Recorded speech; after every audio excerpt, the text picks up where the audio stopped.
발표 시작하겠습니다. 프로젝트 목표는 앞에서도 설명을 너무 잘해 주셔가지고 스킵을 하도록 하고, 저희 팀이 이번 프로젝트를 하면서 시간 배분을 어떻게 했는지 먼저 설명을 해드리면, 화요일 날 모이자마자 계획을 먼저 짜봤어요.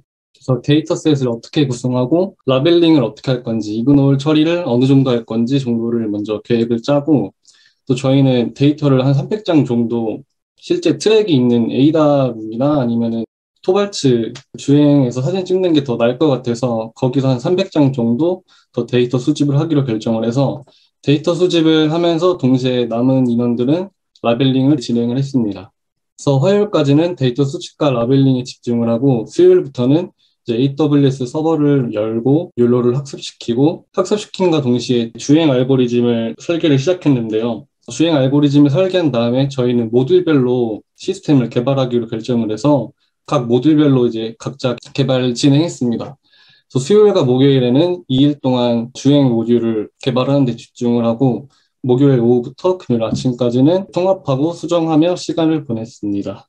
먼저 계획 수립 단계에서 저희가 어떻게 데이터셋을 구성하고 라벨링 했는지 말씀을 드리면, 학습 데이터량이 주어진 게 한 700장 정도였는데, 표지판 같은 거는 잘 있는데 실제 주행하는 교차로가 있는 트랙과는 좀 다른 것 같아서 실제 교차로가 있는 트랙에서 데이터를 수집하기로 해서 300장 정도를 모았고요. 또한 신호등 색깔도 초록색이랑 주황색이랑 빨간색이 있기 때문에 신호등 색깔을 변경하면서 신호등 또한 데이터를 수집을 했습니다.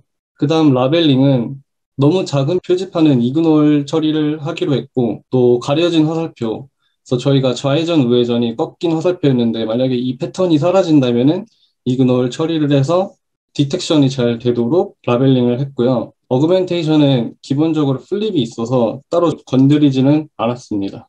이제 다음 데이터 수집은 아까 말씀드린 대로 신호등 색깔에 따라서 균등하게 신호등 데이터를 보았고, 또 정지 표지판도 부족한 것 같아서 정지판도 많이 수집을 했습니다. 데이터 라벨링은 욜로 라벨 프로그램을 써서 윈도우 환경에서 라벨링을 진행을 했고요. 클래스도 기존에 있던 데에서 크게 달라진 거 없이 클래스 개수를 유지했습니다. 욜로 학습에서는 저희는 타이니 416 모델 사용을 했고요. 아까 말씀해 주신 것처럼 이벨 데이터셋을 따로 구성하지 않고 저희 팀도 트레인 데이터셋을 그대로 이벨 데이터셋으로 디렉토리를 설정해서 학습을 시켰고요. 학습시키는 과정에서 하이퍼 파라미터 튜닝은 많은 것을 바꾸진 않았고, 저희가 처음에 학습을 시킬 때 클래시파이케이션 성능이 낮은 것 같아서 로스 값을 조금만 올려줬습니다. 저희가 학습한 모델의 성능 지표는 다음과 같고요. 평균 AP가 한 0.945 정도로 나왔습니다. 근데 저희는 이제 프리시전은 낮지만 리콜은 높은 형태로 모델이 학습이 돼 있고, 크로스워크와 이제 스탑이 되게 다른 클래스에 비해 성능이 낮은데, 아마도 저희가 생각하기에는 크로스워크랑 스탑이 데이터셋이 적어서 이런 낮은 성능이 두 클래스에서 나오지 않았나 추측을 하고 있습니다.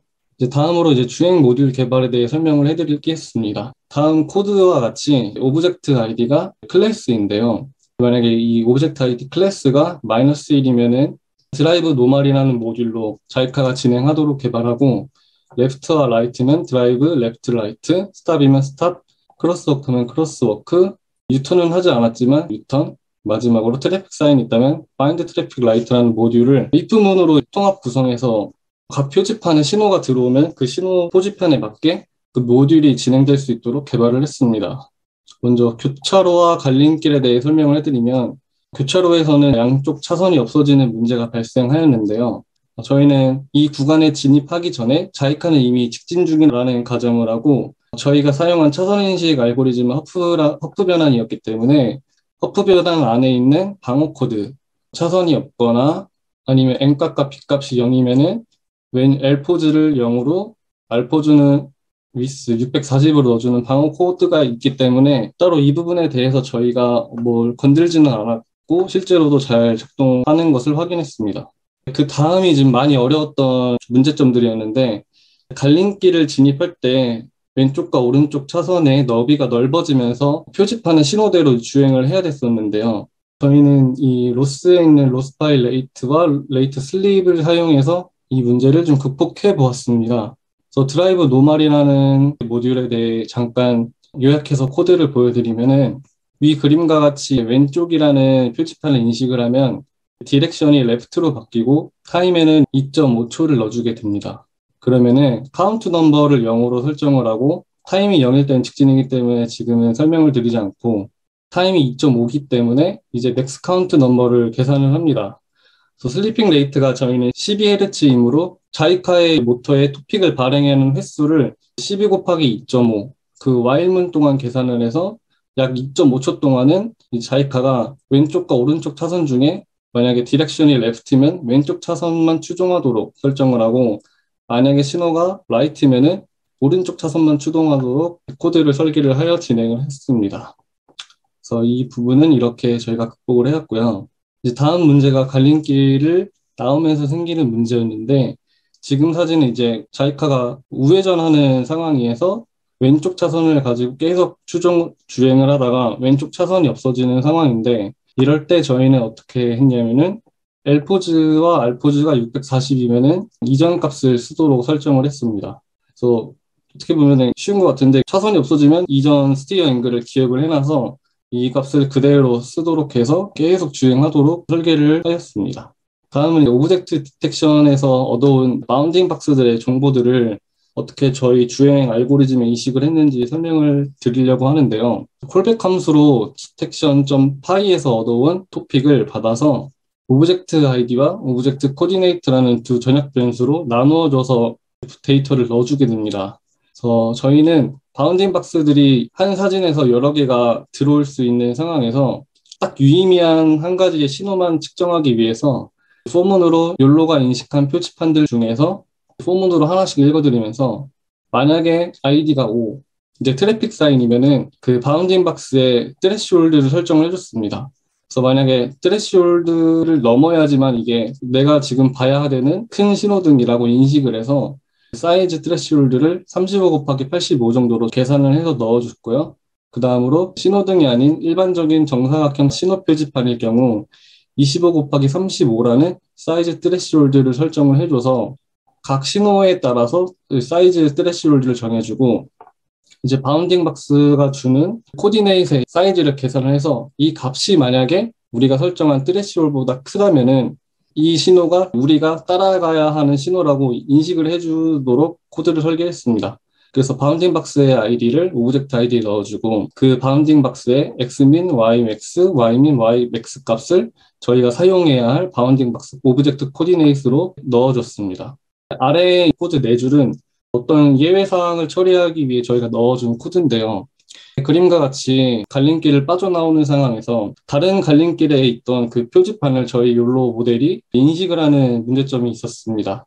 그래서 이런 문제는 화면의 엄청 왼쪽이나 엄청 오른쪽에 치우쳐져서 바운딩 박스들이 그려지기 때문에 xmin 값이 80 이하면은 그냥 무시해버리고 오른쪽에 있는 640-80보다 xmax가 크면은 무시하는 방식으로 처리를 해줘서 이렇게 아래 그림에서 여러 신호들이 인식돼도 이 그림에서는 어떤 신호도 인식하지 않는다라는 방식으로 이식 코드를 이제 설계를 했습니다. 그 다음에 신호등 정지와 신호등 정지선 인식은 아래 그림과 같이 만약에 정지 신호판이 인식이 된다면 수도 코드로 설명을 해드리면 스탑 사인이나 크로스워크 사인이 감지가 되면은 주행을 유지함과 동시에 바닥에 있는 정지선을 찾는 코드를 만들었습니다. 그래서 만약에 find stop line이라는 코드가 정지선을 찾는다면은 5초간 멈춘다라는 방식으로 코드를 진행했고요. 트래픽 사인은 위 코드와 거의 비슷하지만 트래픽 사인이 감지됐고 만약에 그 트래픽 사인이 레드라면은 똑같이 주행을 유지하고 동시에 정지선을 찾는다. 그리고 정지선을 찾는다면 5초간 휴식이라는 방식으로 코드를 진행했습니다. 그리고 저희가 정지선을 찾는 방식은 아래 코드와 같은데요. 그림과 같이 설명을 해드리면 Y의 오프셋과 갭가스 설정을 해줘서 그레이스케일로 변환을 한 다음에 이 빨간색 영역과 같이 ROI 영역을 추출을 해냅니다. 그리고 이 영역 안에서 저희가 찾는 정지선은 검은색이므로 그 검은색 픽셀 값이 만약에 100 이하면은 즉 픽셀 값이 어두우면은 근데 그 어두운 픽셀 값이 600 이상이면은 그 리턴 트루 값으로 정지선을 찾았다라는 방식으로 정지선 인식 모듈을 짰고요. 이제 트래픽 사인 같은 경우에는 이제 이렇게 바운딩 박스가 그려지게 되면은 이 바운딩 박스를 3등분을 합니다. 그래서 3등분을 해서 그 ROI 영역에서 3등분된 영역에 평균 밝기 값을 계산을 해서 여기서는 0이라고 되어 있는데 원래 저희 경진도에서는 빨간색이 위에 있었기 때문에 만약에 맨 위에 있는 빨간색 불이 들어온다면은 return to 멈춰라 라는 식으로 트래픽 사인을 인식하는 모듈을 이렇게 구성하였습니다. 어떤 식으로 진행했는지 설명을 다 드린 것 같고요. 마지막으로 정리를 해드리면은 detection.py에서 욜로 모델이 바운딩 박스와 클래스 아이디들을 여러 개를 저희 토픽 격대로 보내게 주면 저희가 짜준 모델 안에서 유의미한 저희가 인식해야 할 딱 하나의 클래스 아이디와 바운딩 박스를 딱 인식을 합니다. 그래서 만약에 그 클래스 아이디가 만약에 스탑이거나 트래픽 사인이면은 이제 왼쪽으로 넘어가서 트래픽 사인 또는 정지선을 구분해서 멈추는 형식으로 진행을 하고 만약에 스탑과 트래픽 사인이 아니면은 디렉션이 있는지 없는지 만약에 있다면 드라이브 레프트, 드라이브 라이트 모듈로 진행하고 디렉션 또한 없다면 드라이브 노말로 진행할 형식으로 이번 프로젝트 코드를 개발하였습니다. 그래서 저희가 생각하는 보완점에 대해 말씀드리면은 아까 위에서 말씀드렸던 것 같이 크로스워크랑 스탑 클래스의 성능이 낮았는데 이건 저희가 학습을 시작하기 전에 클래스별 데이터 수를 확인하지 못해서 부족한 데이터 때문에 발생한 문제라고 생각해서 만약에 다음에도 이러한 프로젝트를 진행한다면은 꼭 클래스별 데이터 수를 확인해야겠다고 생각을 했고요. 또 저희는 에포크를 3,500까지 학습을 시켜서 저희가 생각하기에는 엄청 오래 학습을 시킨 것 같아서 만약에 우리가 적절한 하이퍼 파라미터를 튜닝했다면은 더 적은 시간 학습을 시켰더라도 더 좋은 성능을 얻지 않았을까라고 생각을 해봤고, 시간이 저희도 부족했기 때문에 주행 모듈을 엄청 깔끔하게 최적화하지는 못했습니다. 그래서 방어 코드가 중복되게 들어가 있는 경우도 이제 발표 준비를 하며 찾았고, 이러한 모듈 최적화가 보완해야 할 문제점이라고 생각을 하며 발표를 마치겠습니다.